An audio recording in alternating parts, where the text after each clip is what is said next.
Hello.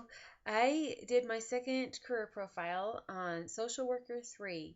I contacted Diana David and interviewed her over the telephone, and she gave me the following information.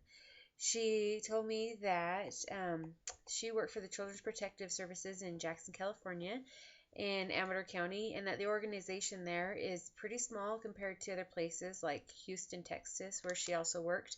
She told me that the organization for the state of California is quite large, but depending on the county, it depends on the size of that organization itself.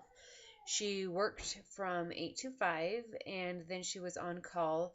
Sometimes when she's on call, she gets $3 an hour no matter what she's doing, whether she's sleeping, playing with her kids, whatever she wants to be doing, shopping. But as soon as she gets a phone call and becomes activated, she gets time and a half.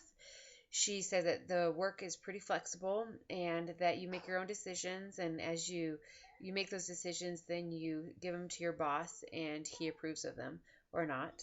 And she said that because everyone there is so busy that it's not necessarily friendly, but the families that come in, they're pretty friendly towards those families and they feel comfortable as they come in and get help. The typical stressors are court.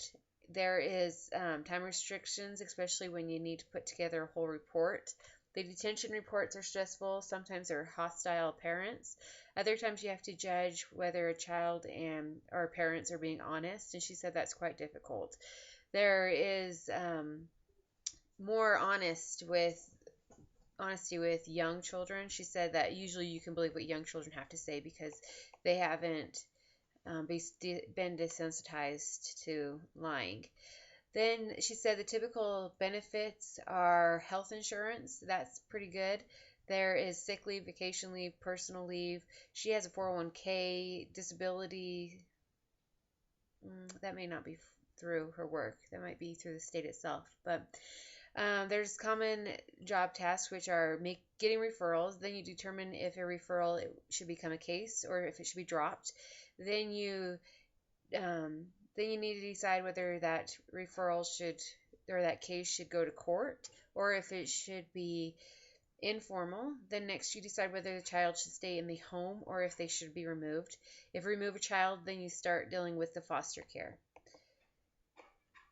The education requirement for her, she said, which I don't know if this is quite accurate, but she said that for her, she only needed a bachelor's degree in social work. She took family classes and psychology classes.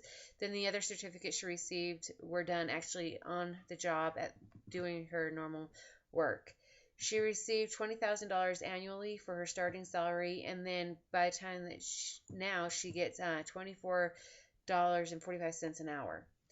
She didn't have any other miscellaneous career information to give me, and like I said, I talked to her via the phone. So there's Social Worker 3 for Jackson, California.